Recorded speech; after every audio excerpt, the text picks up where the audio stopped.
Les amis, salut, j'espère que vous allez tous bien. On se retrouve dans une nouvelle vidéo, review des épisodes 57 à 60 de la série Novelas La Patrona. De loin la meilleure série Novelas que je vois actuellement. Il y aurait beaucoup de choses à dire, donc je vais revenir chaque fois, donner mon avis sur tout ce qui s'est passé dans les épisodes. Donc sans plus tarder, on va commencer avec les différents événements. On a là donc Alejandro qui apprend la terrible maladie de sa fille qui souffre d'une leucémie. Et moi, vraiment, il me fait de la peine. Il me fait de la peine Alejandro par ce mot qui arrive aussi tragiquement à sa fille. On a donc Antonia Guerra qui le console, qui essaye de lui consoler du moins. Le docteur dont lui parle de la maladie de sa fille, qu'il faudra bien sûr les donneurs potentiels pour soigner sa maladie. On a Antonia qui le console, mais lui dit qu'il veut rester seul. Il s'éloigne, il s'en va, un peu dans la prière. Regardez la tristesse pour ce qui se passe et qui est très cruel envers sa fille. Il est en train de prier, il est en train de supplier Dieu que si c'est à cause de toutes les fautes qu'il a pu commettre, qu'il préfère que tout ce qui arrive à sa fille arrive. Il ne veut pas que sa fille subisse les conséquences de tout ce qu'il a pu faire. Et moi personnellement, comme j'ai dit déjà et comme je le redis toujours, moi je ne vois rien de mal à Alejandro. C'est vrai, il commet des erreurs comme tout le monde. Qui est parfait au final? Donc moi je suis assez d'accord avec lui. Il est vrai, il est honnête envers les autres, envers lui-même. Et moi, personnellement, j'apprécie beaucoup cela.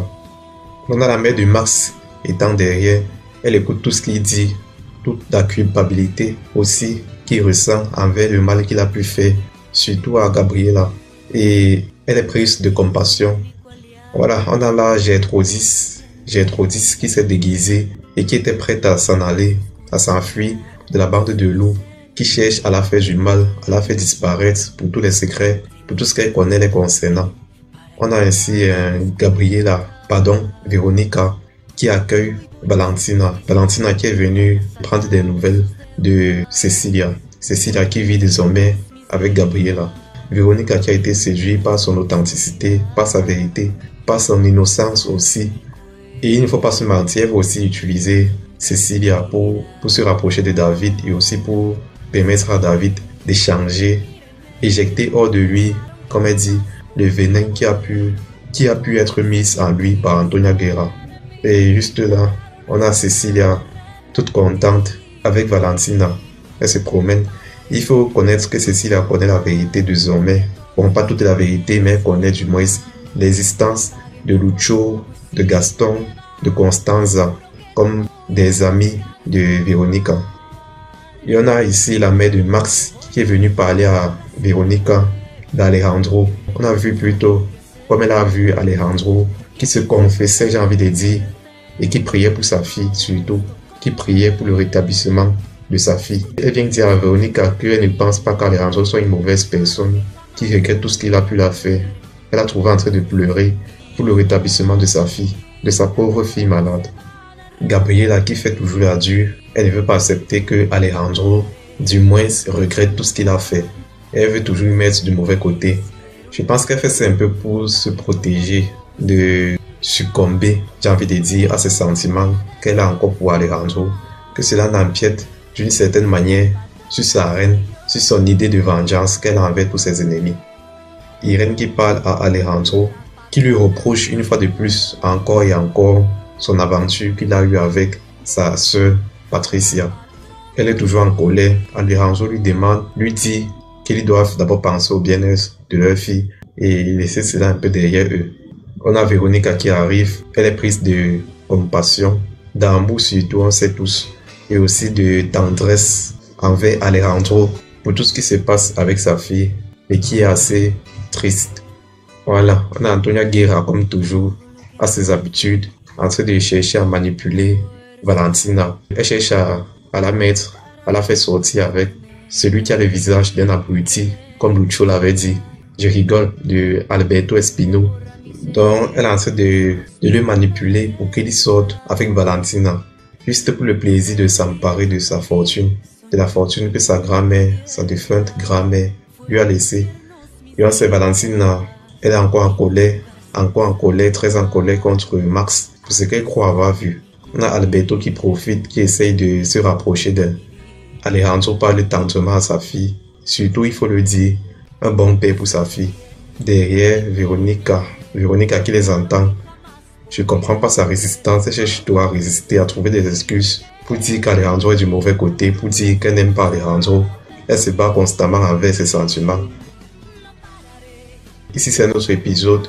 On a Véronica qui est en train de parler à Constanza. Constanza qui dit connaître, du moins savoir les soupçons qu'Alejandro soit le fils d'Hannibal. Et ce qui voudrait dire que Alejandro et Ricardo sont des frères. Et elle est en train directement de penser à une méthode, à un plan pour prouver cela. Elle est magnifique, mine de rien. Je dis ça, je dis rien. On a David qui vient de sortir de l'hôpital. Lui aussi est allé faire le test pour voir le donneur compatible pour Lucia, la fille d'Alejandro. Ricardo et Patricia qui arrivent. Patricia qui veut aussi faire le test de compatibilité. Ricardo ne peut pas le faire. Ricardo peut le faire étant donné qu'il est le frère d'Alejandro, de même que son père. Mais on va voir au fur et à mesure ce qui va se passer. Je sais que ça serait une personne de ce genre qui serait compatible, donc je vais dire entre Hannibal et Ricardo, selon moi. Bon, on verra au fur et à mesure, je ne vais pas avancer, je ne vais pas spéculer. On a Irene qui est toujours en colère contre sa sœur, très en colère.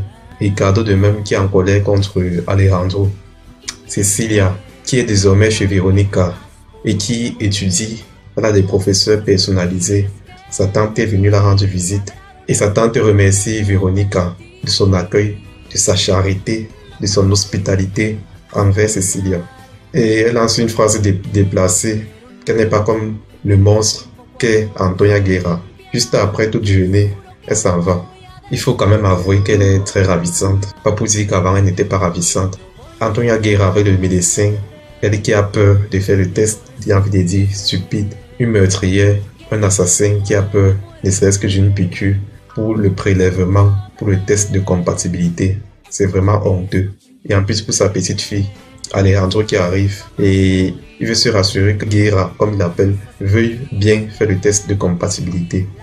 On a Véronica qui met son plan en marche. Ici, elle va essayer de prélever un ADN d'Hannibal pour le comparer avec celui d'Alejandro et voir la compatibilité. Elle lui manipule. Voilà, comme toujours, on la connaît. Elle est très douée pour ça. Patricia, il faut avouer que le bleu la va. Le bleu la convient très bien. Elle est en train de parler avec Ricardo et puis elle s'en va. Ricardo qui a invité Gaston pour lui poser la question concernant la mine du Chamuco. La mine qui est supposée être celui du tigre. Ricardo lui fait comprendre qu'ils n'ont aucune preuve prouvant cela pour l'instant et que malheureusement il ne pourra pas les aider à entrer en possession de ce qui les appartient. Quand je le dis, je parle de la famille du tigre, donc de Mars et sa mère. Alberto Espino qui est avec Valentina. Valentina, elle l'utilise pour se venger de Mars, pour lui rendre jaloux. Et ça marche plutôt bien. Ça marche plutôt bien.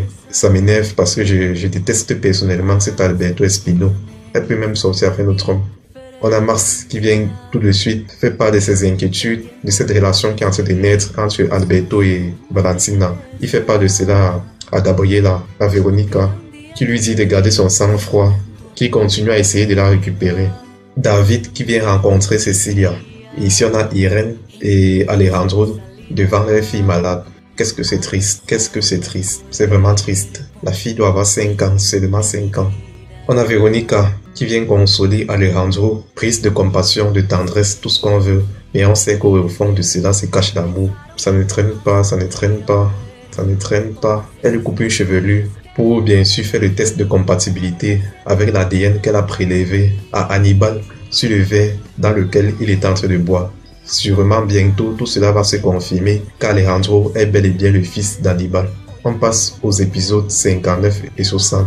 La patronne, moi je l'appelle l'ex-patronne parce qu'elle n'est plus la patronne.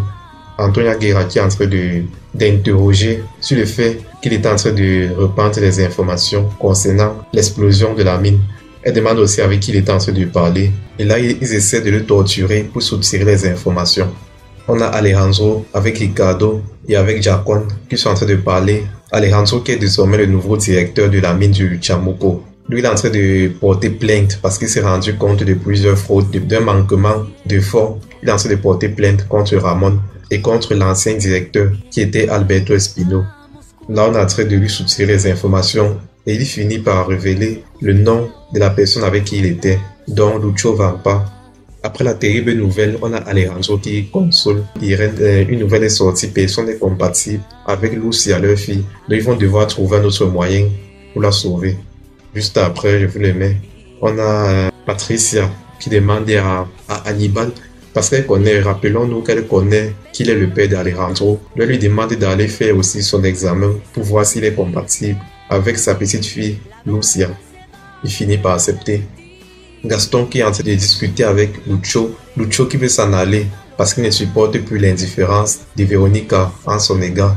Quand il parle d'indifférence, vous savez, le fait qu'elle ne soit pas amoureuse, ou bien du moins le même amour que lui, il montre vis-à-vis d'elle.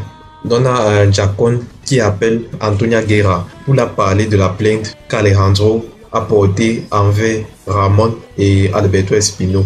Antonia Guerra qui lui demande de ne rien faire pour l'instant. Masque part tout de suite informer Gaston que Lucio Vampa a été dénoncé par Ramon. Véronica qui parle avec David concernant Cecilia. Et David qui est en train d'échanger petit à petit comme un vrai homme envers Cecilia. Et cela, on ne peut qu'apprécier parce qu'on connaît la manipulation que sa grand-mère l'a infligée. Et Véronica, petit à petit, en train de lui faire changer.